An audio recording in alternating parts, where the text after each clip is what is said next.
Show!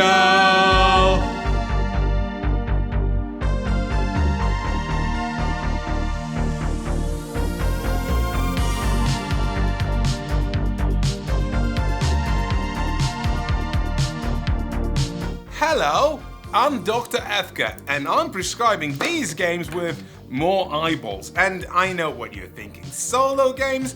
Finally! No more having to wear trousers to meet up with other people. No more waiting for them to take their turn. No guilt over the fact that we could be having meaningful middle-class conversations on how to save the environment instead of pushing around plastic miniatures with exaggerated breasts. We can just play games. Play games like nobody's watching. Today I've got 1, 2, 3 games for you plus a bonus, all designed to be played primarily by you, just you. You don't have to teach them, you can just have a time in space where no one can hear you solo.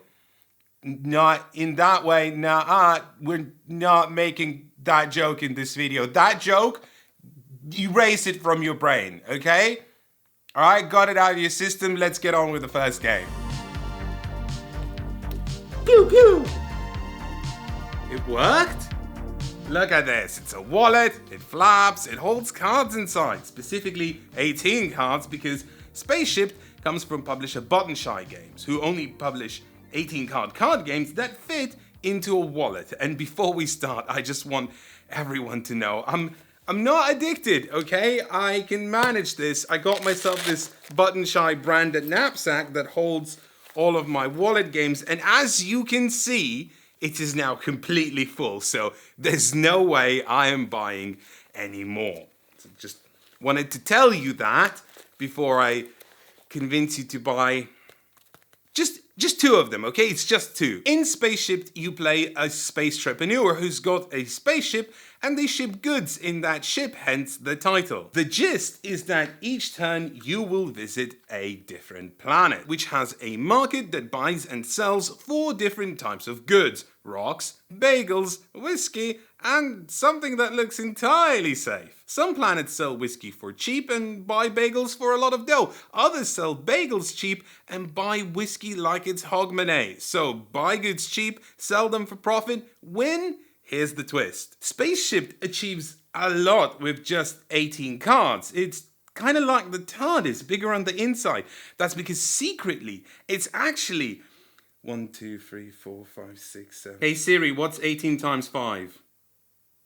18 times 5 is 90 cards! Each card is simultaneously an orbital event, an upgrade to your ship or crew or an entirely new ship, a planet-side event, a resource, and also the marketplace price listings. When you set up a spaceship, you'll deal out all the cards into multiple rows with the relevant bits at the top. So for example, here I have all the goods, here I have all the ship upgrades, crew upgrades, and new ships I can buy, and here I have the planetary events and the marketplace. When I start my turn, I'll do the orbital event on the leftmost card, the planetary event on the middle card, and then I'll buy and sell goods based on the prices on the right card. And then, when your turn is done, everything shifts 1 space. Everything is different now, but in a good way, because stuffing your ship with rocks doesn't rely on a wing and a prayer anymore. You can see the market listings for the next 2 rounds. So if I see that the bagels are $2 this turn and $5 next turn, I know to buy. You can also see what planet side event is coming up the next round. You can see what resources are going to enter the resource row, and most importantly, you can see those hot dang crystals. Cool your thrusters, I'm getting to the point. These Xeno crystals are what the game is all about. You start the game with 3 mega credits, and your objective is to buy 2 of them, each costing a hefty 20 space bucks. Not only that, but each takes up a slot in your cargo hold, and you only have room for 2 things at a time. Meaning that if you want to win the game, you need to buy and sell to trade your way up to these beige beauties. But These xenocrystals are also a clock. If a xenocrystal ever drops off the resource row and moves on to become an event, you've dallied too much and your rival has progressed one step further towards acquiring it. There are only 3 xenocrystals in any given game, so if this happens twice, you will inevitably lose. The wrinkle here is that this ecology of cards on a carousel is an Ouroboros, a space snake forever eating itself. But you put your hand into that space snake to take things away from it, and that's not always what we call a smart move. When you meddle with Spaceship, you accelerate that clock. Buying resources in front of the xenocrystal advances it closer to where it falls off the resource row. And whilst the game gives you a lot of agency with information, it's also laden with random events that might turn a sure bet into a disaster. Buying these pink fuses for 5 might make you feel cocky if you know you can sell them for 9 next turn, but what if a black hole appears in your cargo hold, eating it up, leaving you with hot space dust? And this is where I admit that Spaceship isn't necessarily what I would call a good game. Buying low and selling high sounds fun in principle, but that's not a game, that's just common sense. To give it zhuzh, the design introduces unpredictability leveraged against information, and if this was something I had to play with other people, I'd probably just ship it back to the designer with a note saying, no thank you. But as a fun poodle on my own in the morning instead of some time-wasting mobile phone app, it's perfect. I've got a spaceship, I'm in charge of my own destiny, I profiteer from a volatile market, what's not to love? It's silly, it barely hangs together, I could lose from a random card draw, but you know what? It knows what it wants to do, and it does it quite well. The thing about board games is that often they're aspirational, inviting you to imagine a perfect activity with your friends. Solo games don't have to do that work. They can be small encapsulations of an idea, and if some light market manipulation with the possibility of hyperspace jumping into a neutron star is what you're after, then Spaceship is the ticket. Be warned, this rulebook is terrible, and the 4 mini expansions undermine what little cleverness this game has.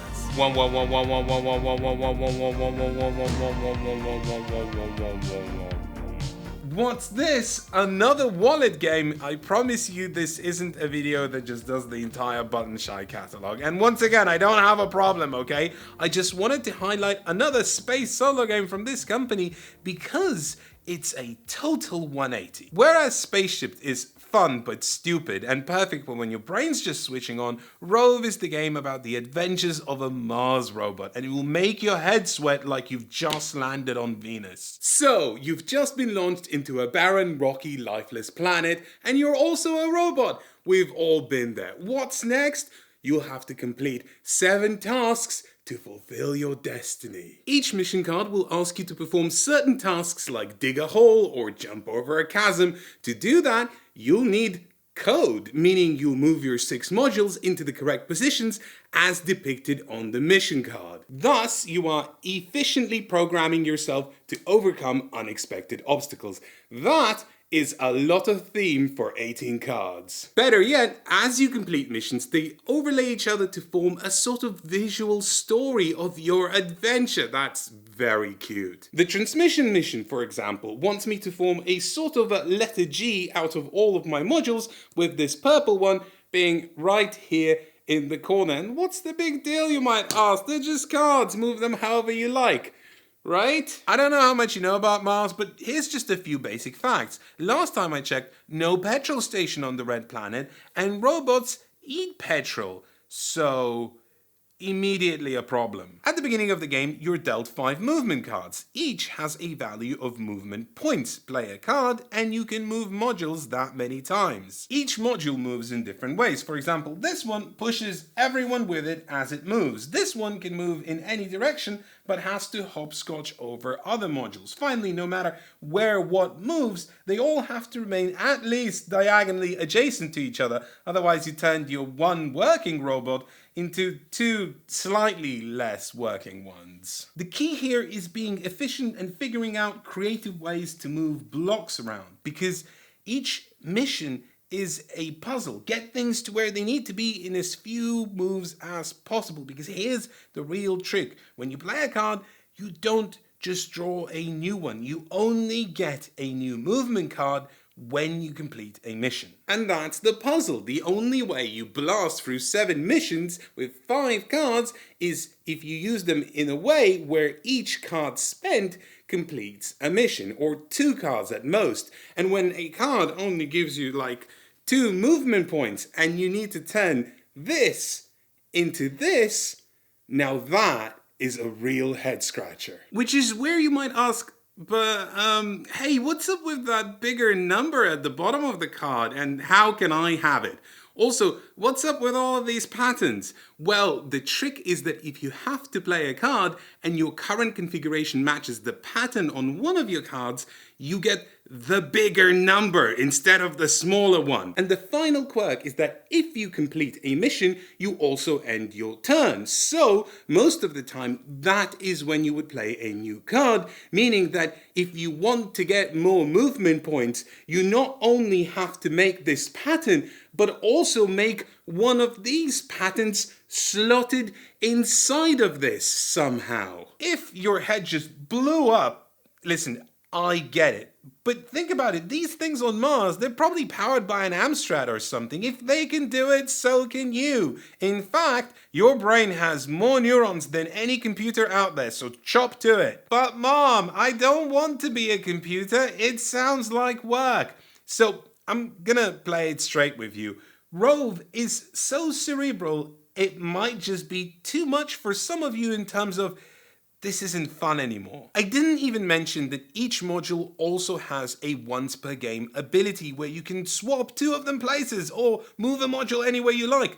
But you also have to move these modules first to activate those abilities. It's just so incredibly puzzly and crunchy, and it asks you to squeeze out every ounce of juice out of mildly thick paper. And that to me is a lot of fun, especially because I don't have to do this with another person. I just sit down, 20 minutes, cup of coffee, crunch it out, and I feel great. It's like transcendental meditation. It just resets you. And unlike transcendental meditation, you don't have to pay David Lynch thousands of pounds. It reminds me in a way of mobile phone puzzle games, but it does ask more of you, which also kind of makes sense because it's physical, and I think you want to be more involved with something physical. And it's hard, but again, I think you want it to be hard because if it felt more slide, I just wouldn't want to play it anymore. If I'm going to play something by myself, I want it to challenge me continuously, and Rove gives me a reason to return. So, I think Rove is great, and you should get it if you like crunchy puzzles and just sitting down and moving blocks around so they're all in the right place. So, I see what's happening. I've been teleported to the bonus space zone where I have to tell you about the extra entry in this video, which isn't a board game, but a solo journaling RPG before I get to come back and do the rest of the video. Classic, corny YouTube plot device. Notorious is a game about being a bounty hunter in space. You belong to a guild of bounty hunters. You have a dubious code of honor. You get a target. You land on a planet. The entire game is you trying to find them and catch them. If you're not familiar with solo RPGs, the idea is that you journal your story, either in a Word document or a notebook, or you can record an audio log, or you can keep it all in your head. Well, that doesn't tend to work so well.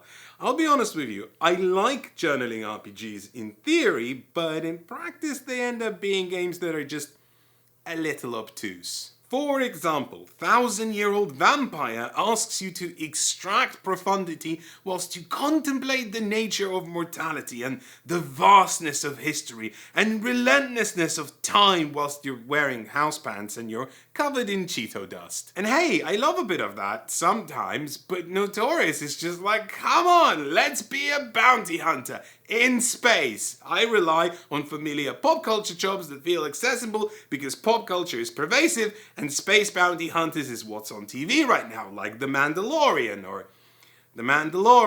or Dog the Bounty Hunter. Here's just a taster of the story I ended up conjuring as I was flicking through the pages of this book. As a youth, I got trained to be an assassin killing machine by a galactic empire, not Star Wars, and then I killed a bunch of important people from the Mystic Order, not Star Wars, so then I left and later got hired by the Mystic Order, not Star Wars, because one of their young promising students was kidnapped, not Star Wars, and now I need to get them back, not Star Wars. As part of setting up this game, you'll roll a bunch of dice on tables to randomize these details. All the action takes place on one planet, so you'll fill out information like which factions are dominant, which are the opposition. You'll find out what species your character is, what's their style, what's their affectation. Mine was a Minotaur type species with cybernetic horns and a large brimmed hat. Those details won't mean anything yet, and sometimes it'll stay that way. A bit of flavor to flesh out the place and make it feel more tangible. For example,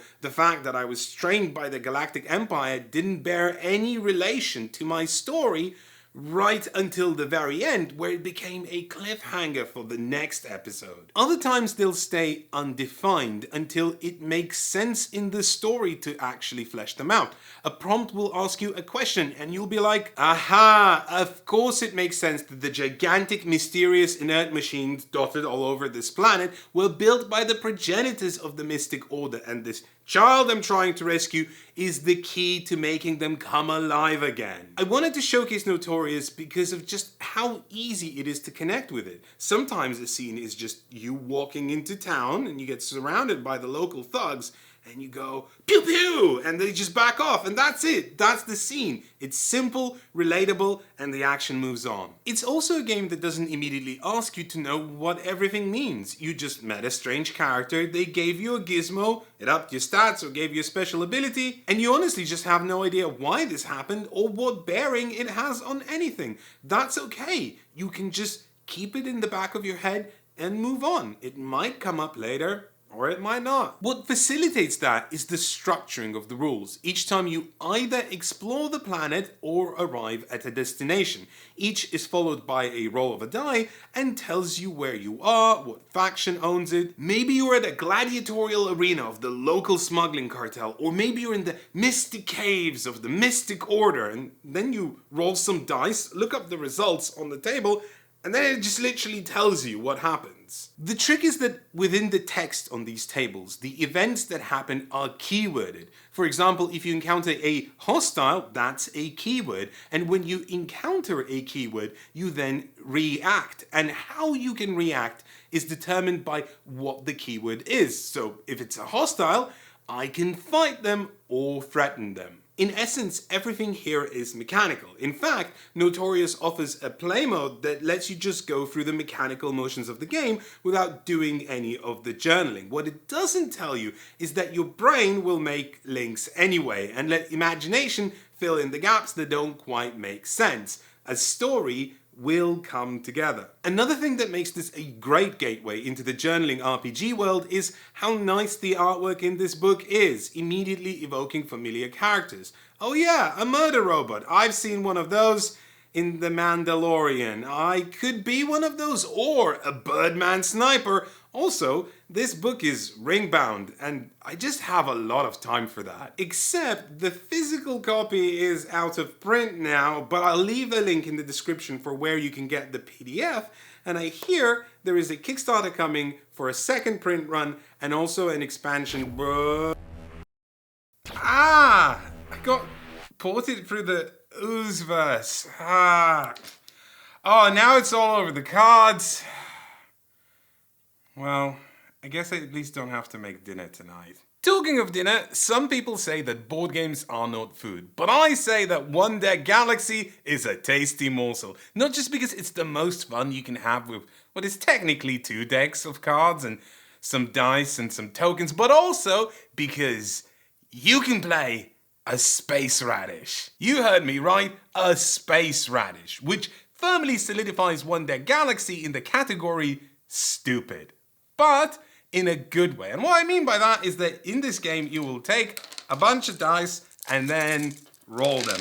And when you roll them, you will then put them onto cards to make things happen, which doesn't sound particularly new or exciting if you're into board games, but the sheer wealth of things you can do in this game translates into a very Moorish puzzle. In principle, One Deck Galaxy comes across as benign. Each turn you scoop up a handful of dice, roll them, and then place them on cards to fulfill objectives, trying to hit number thresholds with dice values. And I'll explain how that works in just a second, but first, the ooze is starting to burn my skin, so I'm gonna take it off. Oh my god, it's stuck in my hair. Which I already don't have a lot of left. Well, wasn't that fun? Let's look at an example. This card, which I presume is called Yes Cream, has a blue box with an 11 on it. If I roll all of my dice and stack enough on top to meet this threshold of 11, then I will get some influence as depicted here, which means drawing a card from the top of this deck and then simply nudging it underneath the card with the influence symbol showing. Each influence goes towards the total needed on the card, in this case 7. Also each turn I can complete each objective once, meaning in one turn I could get a max of 5 influence on Yes Cream. This second objective on the card right here gets me 3 influence, but it is already more difficult because not only does each box on here needs a 6, it specifically needs a 6. Because I can place a maximum of 1 die on these smaller boxes, meaning that if I want that 3 influence, I need to roll 2 6s with my blue dice, and it's not like I'm rolling 12 of them or something. The odds of that are vanishingly low.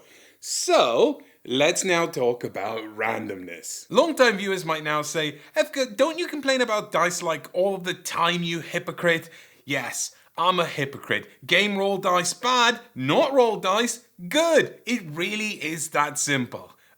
What fun we have in the comments. Here's what makes dice a fantastically fun element of One Deck Galaxy. First of all, you're working on 4 cards simultaneously, meaning that this spread of dice can accommodate many different tasks. Second, it's not just these cards that you put dice on, but there's also the main goal of the game, which comes in the form of the adversary that has 4 separate stages of dice placement. And then there's your space base, where you can put dice to convert them into science, or rocket ships which let you manipulate the dice that you've already rolled. Yes, dice manipulation. There's so many things you can do to just gently fudge the results. I already mentioned rocket ships, which you can spend to adjust a die by +1 or -1, but then also you can combine dice. Let's say I do want to somehow put 2 blue 6s on, but I've only rolled 1. I also rolled a red 6 and a yellow 5. I can combine any 2 dice into a black die that counts as any color, but it takes on the lower value of the 2. So if I mix the red 6 and the yellow 5, spend them, I will get a black 5, which is a wild dice and counts as any color. That's still not enough though, so I will spend my, more on these cards later, rocket ship to turn it into a 6, and bam, I can get the last 3 points of influence I need on Yes Cream. And that's pretty great because I get the card itself. In fact, this is the only way I could have done it, because here's the thing, there's an additional condition on Yes Cream that says that I can only complete it with different dice, meaning 2 blue 6s are identical dice. I can't use them. So I had to do this whole combination rigmarole to even get that activation. What do I win out of that? Well, I get to tuck this card under my character sheet. And even here I get a choice. It can either become more dice to add to the pool I roll every turn, or a technology, which is like a special ability I can activate. In this case, if I activate the cream, I get a black die teleported to me from the Oozeverse. If I have these extra symbols, I'll get even more black dice Nice! I hope I'm painting a picture here of a pretty simple concept that's indulgent with possibility. No matter how stupid a dice roll, I can always do something to figure my way out. In fact, frequently it's the bad rolls that are the most interesting because the ethos seems to be here random first, then puzzle later. And thinking about it, the puzzle is derived from the random. It's like chucking a bucket of Legos on the floor and going, build something, anything. And I'm like, thanks, I think I will. One bit that's clever that's not directly tied to this dice mechanism and is somewhat of an evolution from the game's predecessor, One Deck Adventure, is the influence mechanism. Because anytime you get influence, you use cards from this deck to count it. And also, when you get spaceships, you use cards from this deck to count it. Or when you get science, you use cards from this deck to count it. Or when you need to refill a new objective, say it with me, use cards from this deck, but not to count them because that's the other side of the card. It's just putting down an objective. You shed cards from here like an angry Englishman stuck in their allotment ripping out weeds, which makes this deck your game clock, and it makes those weeds your life clock. Time and space aren't even real. Everything is light, apart from the particles that aren't. Your existence is meaningless compared to the vastness of space, which again, isn't real. I think I ate too much of that ooze. So, every time the deck is emptied, you trigger your adversary. Literally trigger, they get very upset and do something nasty to you. And eventually, these penalties accumulate into a situation that basically means you lose, which, don't get me wrong, is never going to stop you using these abilities and going through this deck like a rabbit goes through your veg delivery box. But it instills the game with this wonderful sense of you just peeling bits off yourself anytime you try and do anything in this game. Since there's 5 species that you can play and 5 factions you can pair with, that makes it 25 different starting ability sets paired with 5 different opponents, each with 2 different difficulty settings. And then each game plays out differently because of all the tech you're gonna pick up. When I said One Deck Galaxy is Moorish, I wasn't kidding. It's small, it's cheap, it's really meaty in a surprising way. It's real good.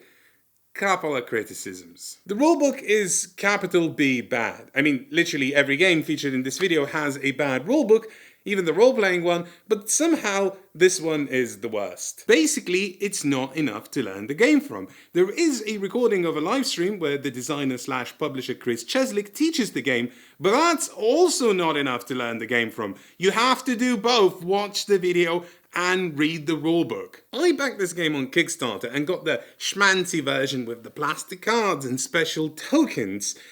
And one of the big features of this game is tucking cards underneath other cards. And let me tell you, all this tucking and retucking and untucking and sub-tucking is infuriating. So much so, I developed a tuck-free method of playing One Deck Galaxy. It's especially frustrating with these slippery cards, so my honest recommendation is just to get the regular retail version. Otherwise, a fantastically fun game. There is a 2-player mode, but I prefer just sitting down by myself and being a radish goblin, just chucking some dice. And that's it. That's the space. That's the solo. I'm done with it. No more space. No more solo. I can just go back to reviewing normal, regular-sized board games.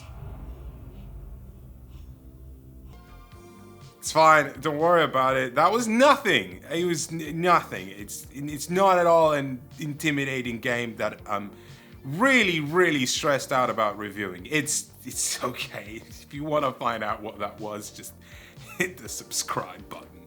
Hit the subscribe button. That's the rules. I didn't write them. You watch every YouTube video, at the end it says subscribe, so you must do it, right? It's how it works.